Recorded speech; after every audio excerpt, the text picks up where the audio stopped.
naliligaw. Ang kailangan ihanapin ang paliwanag ng Santong Sulat at huwag silang magbigay ng kahulugan sa Santong Sulat. Kung mabasa nila yung sinasabing ika ng ating Panginoon Jesucristo, bago mo nilalangan sa limutan, ako'y inibig mo na. Hindi ka Diyos, unas sa limutan. Ay naman tao, bago pa itinatagang sanlibutan ay tayo pinili na. Hindi pareho. Kailan inihayag ang ating Panginoon Jesucristo? Sa pasimula ng ikatatlong dispensasyon. Kailan naman inihayag ang tao? Ika-6 na araw lang. Pagkayanin ng lahat ng bagay na kanyang ginawa, ang taong pinakahuli. Ang makatwid, sino ang unang nahayag sa mundo? Sa tao, sa ating Panginoon Jesucristo. Unang tao, ganang tagal, libu-libong tao. 2 dispensasyon ang nakaraan. Samantalang 6 na araw pa ang mundo. Inilalang ng tao, una ng malaki. Ngayon, bakit ba ninyo nalala ang Ginoong Manalo yung tinatawag na dispensasyon? Baka hinahakanin niyang hati-hati niya. Hindi ho. Ayoko kayong papaniwalain sa akin. Ipakikita ko sa inyo kung saan naroon ang pahakikiyan ng pagkakahati. Dito sa Hebreo, sa Kapitulo 1, at ang versikulo 1 ang gando. Pakinggan ninyo. Ang Diyos ay nagsalita ng unang panahon sa ating mga magulang. Sa makatwid, iyong panahon iyon, panahon ng mga magulang o panahon ng mga patriarkas. Sino yung magulang na tinatawag diyan o patriarkas? Adan, Noe, Abraham, Isaac, Jacob at ang 12 angka. Yan ay panahon ng patriarkas. Entonces, yan ang kausap ng Diyos sa unang panahon para ipahayag ang kanyang salita. Sa iba't ibang panahon, sa iba't ibang paraan sa pamamagitan ng mga propeta. Ito ang ikalawang dispensasyon. Sa unang pagsasalita ng Diyos ng kanyang gusto para malalang tao sa lupa sa mga patriarka o mga magulang. Sa ikalawa, sa iba't ibang paraan, sa iba't ibang panahon din noong panahon iyon sa pamamagitan ng propeta na ibigay ng Diyos ang kanyang salita. Ikalawang panahon, nagsalita sa atin sa huling araw na ito, huling dispensasyon, sa pamamagitan ng kanyang anak na siyang itinalagang tagapagmana ng lahat ng bagay. Tatlong dispensasyon. Kaya nihihig ang ating Panginoon Jesucristo sa pasimula ng ikatatlong yugto o dispensasyon ng panahon. Ngayon, iwan natin ngayon yan. Kung ang ating Panginoon Jesucristo sa pasimula ng ikatatlong dispensasyon napahayag, nung bago lalangin ang sanlibutan, anong kalagayan meron siya? Yan ang tingnan natin. Para makita natin maigi kung ano ang ating Panginoon Jesucristo at kung sino siya, kung tama ngayon sinasabi ng Katoliko at Protestante. Kung sinasabing ito, hindi akin. Binabasa ko sa inyo. Kaya, hindi matatawag Manalo kontra Katoliko at Protestante. Protestante kontra Manalo at Katoliko. No, senyor? Katoliko kontra Jesucristo, Apostol, Propeta, Diyos. Protestante. Disem, ganun din siya. Pareho. Sa makatwid. Ngayon, Jesucristo, Diyos, mga apostol, kontra Protestante, Katoliko. Bakit? Ito ang nagsasalita. Kanilang salita, hindi ako. Ngayon, anong kalagayan ng ating Panginoon Jesucristo? Bago, nilalangan sa libutan. Pakinggan ninyo. Nang pasimula, si Verbo. Ang Verbo ay sumasa Diyos. At ang Verbo ay Diyos. Oh, bakit ka? Diyos pa yung Verbo. Ngayon, tayo pumunta roon sa salitang Verbo. Ano yung Verbo? Salita. Kanino salita? Sa Diyos. Oh, kaya ka nang sabi, sumasa Diyos yung salita. Ngayon, yung salita, Diyos eh, pagkat sa Diyos yun. Si Kristo ikay salita. Ganito yan, pero huwag kayong malinlang. Oh, yung pugong na yun, kanino? Kay Manalo. Ano ang laman? Wala. Wala. Pero, sinabi ko, Juan, kanino yung bugo? Kay Manalo. Ano ang laman? Si Juan. Sa makatwid, iba yung sinasalita kaysa rin sa salita. Sino ang Kristo? Ang sinasalita.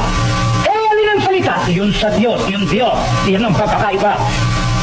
Pinanukala ang ating Panginoon sa Kristo na magkaroon ng Kristo sa pasimula, wala pa. Panukala lang. Pinanukalang magkaroon ng tao, wala pa.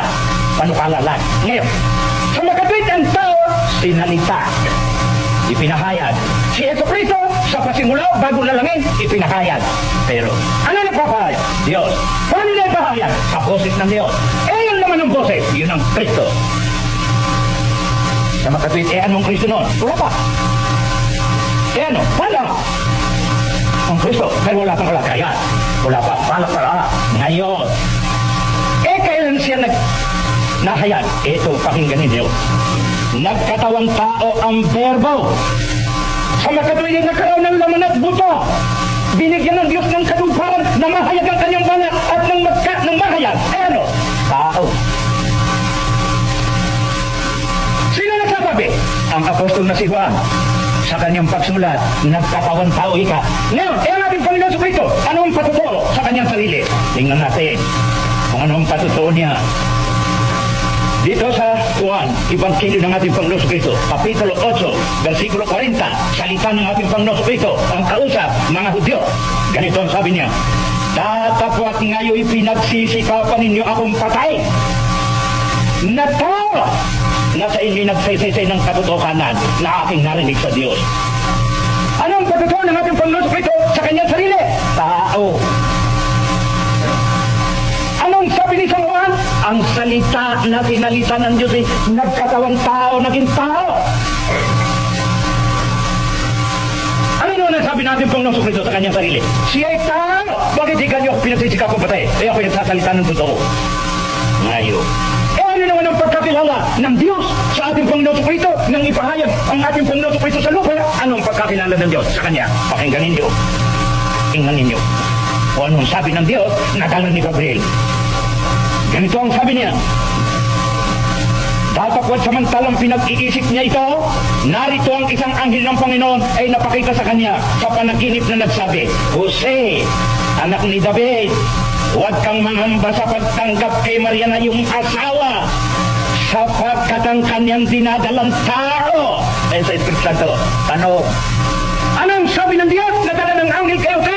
Para huwag lumayas? Jose, huwag kang mangamba sa pagtanggap kay Maria na iyong asawa, sapagkat ang dinadalang, kahoy, ang dinadalang tao, lang ng Espiritu Santo. Hindi sinabi ng Diyos na, Gabriel, parang patay Joseng lalayas dahil sa duda sa kanyang asawa. Paliwanagin mo ng katotohanan na iyon lalang ng Espiritu Santo. Yung dinadalang, dapat yan, Diyos. Senyor Katolikos Protestantes, kumusta kayo? Yan linaw-linaw niya. Anong sabi ni Jesucristo? Tao. Anong sabi ni Juan Apostol? Nagkatawang tao yung panukala. Anong sabi ng ating Panginoon? Tao. Anong sabi ng Diyos? Para patutawan ng kay Jose kung sino ang nagdadala, kung sino ang dinadala at kung sino ang gumawa niyan? Espiritu Santo. Ano ikang dinadala? Tao. Napakalinaw. Napakalinaw. Ngayon, nangang ating Panginoon Jesucristo manalangin sa Diyos. Ano ba ang kanyang ipinapanalangin pa? Pakinggan ninyo ang panalangin ng ating Panginoon Jesucristo. Sa Kapitulo 17, 1, versikulo 1, 3, ganito ang sabi, ang mga bagay na ito ay sinalita ni Jesus sa pagtingala ng kanyang mga mata sa langit na sinabi, Ama, dumating na ang oras.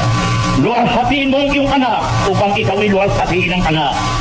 Itong buhay na walang hanggan na ikaw ay makilala nila na isang Diyos na tunay at siya yung sinugo sa makatwid bagay sa Jesucristo.